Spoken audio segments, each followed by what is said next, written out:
शिवाय मन में एक पहेली लिए अपनी पुरानी दुनिया में वापस लौट रहा था। तभी फोन बजा।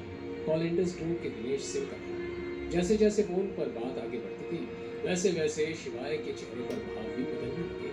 फोन काट के शिवाय ने ड्राइवर से कहा, गाड़ी इंस्टॉल है जल्दी। राजगुरु ये सुन के खुश नहीं थे, लेकिन अब शिवाय ने बोल दिया तो बोल दिया। वो शिवाय की बात नहीं काट सकते थे। क्या आप जानना चाहते हैं कि सॉफ्टवेयर अपने आप? वहीं पिछली शाम शहर के बीचों बीच एक सीक्रेट क्लब के बेसमेंट में, जहां सभी तरह के लीगल काम होते थे, एक शानदार मीटिंग रखी गई जिसमें हत्यारे, शार्प शूटर्स और अंडरवर्ल्ड में नए भर्ती हुए लोग एक बड़े से हॉल में मौजूद थे। आज से चाइनीज का मार्केट हो या वेस्ट पे, हम सभी को एक नाम याद रखना होगा, मेजर शिवा।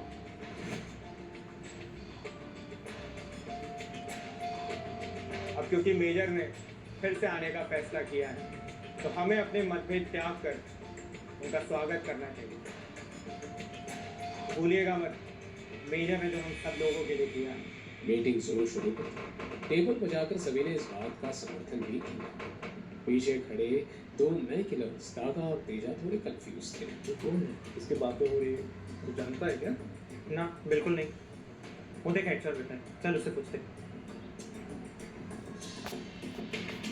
क्योंकि हेडशॉट इस बिजनेस का पुराना सूरमा था तो उन्होंने हेडशॉट से पूछना सही समझा। हेडशॉट भाई, आप हमसे काफ़ी समय से यहाँ हो, काफ़ी एक्सपीरियंस भी है। क्या आप जानते हैं ये मेजर शिवा कौन है? माँ कसम, गरीब पार्टी ने चल ना तो तुम दोनों को जिसका गार्ड देता और हमारे सामने खड़े होने की हिम्मत की। क्या तुम जानते हो 5 साल पहले क्या हुआ था? यही तो हम जानना चाहते हैं। 5 साल पहले अंडरवर्ल्ड पे एक संकी आदमी आया था। वो भी किसी को मार देता था, काट देता था, यहाँ तक के जला भी देता था। पर उसका एक सपना था, पूरे इंडिया के अंडरवर्ल्ड पे राज करने का। तो कहते हैं ना, हर कहानी में विलन को मारने के लिए हीरो को आना पड़ता है, और अपनी कहानी का एक ही हीरो है, मेजर शिवा। जब मेजर आए ना, उस बंदे की अलग पकड़ी कर दी, यहाँ तक के रातों रात उसकी बनाई हुई अंडरवर्ल्ड तबाह कर दिया। मुझे आज भी याद है उनके गले का रुद्राक्ष माला। फिर क्या हुआ? उन्होंने सभी को छितर बितर कर दिया। अपनी नाकों से देखा था 735 प्रोफेशनल किलर मारते हुए, और वो भी बिना किसी हथियार के। उस बंदी की संगत में मैं भी न जाने कितने मासूमों की हत्या की। फिर क्या था, मेजर ने मुझे इतना मारा, चेहरे पर दाग दिख गया। इस दाग के ताव पे मैं उनका भक्त हो गया। महादेव का रूप है वो। हम जैसे बुरे लोगों के साथ भी इतना अच्छा किया। ये निशान आज भी मुझे उनकी याद दिलाता है। ये सुनकर दागा और तेजा की आंखें फटी की फटी रह गई। उन्हें बिल्कुल यकीन नहीं हुआ कि धरती पर कोई इस तरह का आदमी भी हो सकता है। अच्छा, तुम्हें क्या लगता है तुम कुछ भी कहोगे हम और उस पर यकीन करेंगे? क्या तुमने देखा है उन्हें कभी? मिले हो कभी उनसे? उस अंधेरी काली रात में एक अकेला शेर सभी की जगह पे भारी पड़ा, समझे? निकले यहाँ से।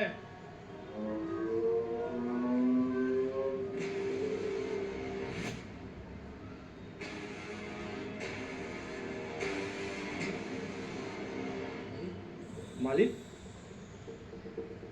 देव बोल रहा हूँ, दिनेश का भतीजा। माँ कसम छोटे मालिक, आपकी आवाज़ एक तो मालिक जैसी है। बताओ क्या काम है? एक आदमी का एनकाउंटर करवाना था। माफ कीजिएगा, अभी मैं कोई काम नहीं ले सकता। 5 लाख दूर तो भी नहीं। माँ कसम, बात पैसों की नहीं है। अभी समय ठीक नहीं चल रहा है, कुछ रूल्स है जो मुझे फॉलो करना पड़ता है। और अगर 10 लाख दूर तो? आप समझ रहे हैं मालिक, मैं मजबूर हूँ, मैं नहीं कर सकता। और अगर मैं 20 लाख दूँ तो? अरे मालिक, 20 लाख में मैं खुद को गोली मार लूँ। आप उसका फोटो भेज दो, उसका नाम क्या है? शिवाय नाम है उसका, बजाज फैमिली का दामाद। फोटो भेजता हूँ उसकी। ओके। मीटिंग रूम की शांति दिनेश ने तोड़ी। उसने उस लड़की की सारी जानकारी शिवाय को बतानी शुरू की। सर, आपके कहने पर हमने 12 साल पुराने मामले की दोबारा जांच की है और इन्वेस्टिगेशन के दौरान पता चला है कि 35 साल पहले नंदिनी के पापा केशव बजाज वंदना नाम की किसी लड़की से प्यार करते थे। वंदना गरीब थी, इसलिए केशव के पिता रघुवीर बजाज ने उनकी शादी जबरदस्ती रेखा नाम की किसी लड़की से करवा दी। केशव शादी की बात भी वंदना से मिलते थे। इस फैमिली ने यह बात को आज तक सीक्रेट रखा है। ये देखिए, उन दोनों लड़कियों की बर्थ सर्टिफिकेट्स और ये वो दूसरी बेटी की फोटो। दिनेश एक एक करके सारे सबूत शिवाय को दिखा रहा था।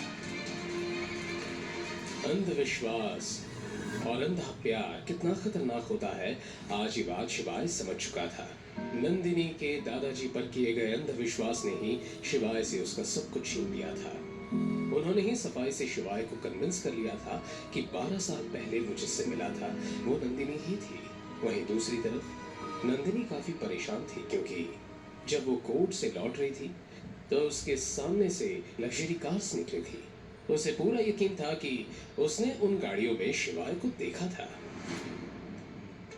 माँ, मुझे ना 100% कॉन्फिडेंस है उस ब्लैक एसयूवी में शिवाय ही था। बेटा तो क्या फालतू बात कर रही है? वो फटीचर शिवाय की क्या औकात जो इतनी महंगी गाड़ी में घूमे? नहीं माँ, लेकिन वो ही था। तो बस यश पे ध्यान दे।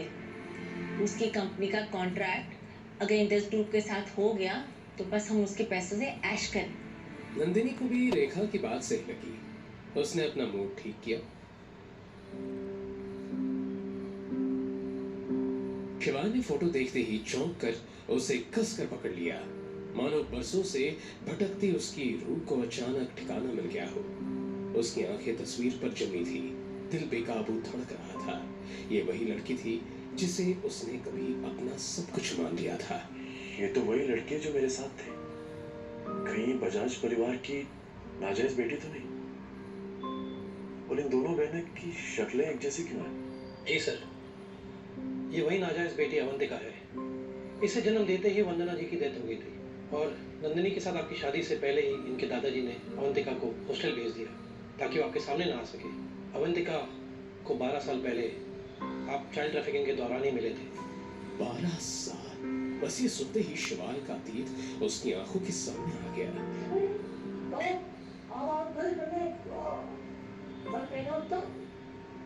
वो रात जब उसने अवंतिका को गुंडों से बचाया था,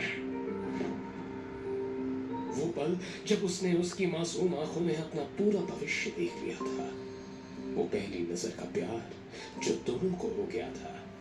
ये लड़की तो उस दिन मेरे साथ थी। अगर मुझे पता होता कि ये वही लड़की है जिससे मैंने इतना प्यार किया था और ये मुझसे इतने सालों तक दूर रही, तो महादेव की कसम मैं इसे पाने के लिए सारी हदें पार कर देता।